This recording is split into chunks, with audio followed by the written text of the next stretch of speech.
जागेच्या विजयाच्या दाव्यावरून आता आरोप प्रत्यारोप सुरू झालेले आहेत।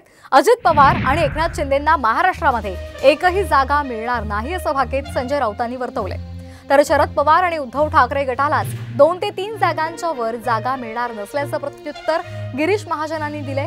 दरम्यान 4 जूनच्या निकालानंतर राऊतांना मिशा काढण्याची वेळ येणार असल्याचा हल्लाबोलही अजित पवार गटाच्या अमोल मिटकरी यांनी केलेला आहे। अजित पवार आणि एकनाथ शिंदे यांना एकही जागा मिळणार नाही। महाराष्ट्रामध्ये महाविकास आघाडी किमान 35 जागा जिंकते, किमान। मी पुढलं सांगत नाही।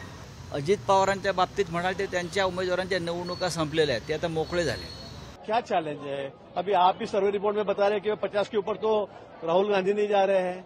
ये हमारे यहाँ पे शरद पवार जी की कांग्रेस है, राष्ट्रवादी कांग्रेस है, यहाँ उद्धव जी की शिवसेना है। क्या है, 2 जगह 3 जगह आने की भी उनकी उम्मीद नहीं है। क्या उनसे उम्मीद करेंगे और क्या उनकी तरफ देखेंगे?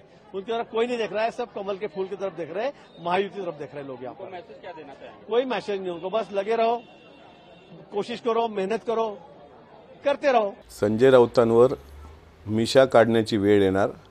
4 तारखेनंतर संजय राऊतांनी महाराष्ट्र सोडून कुठून पळून जाऊ नये। निकालानंतर दाखवू अजितदादांची ताकद काय आहे।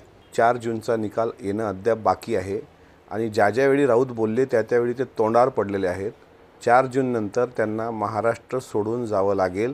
त्यांनी महाराष्ट्र सोडून जाण्याची तयारी ठेवावी।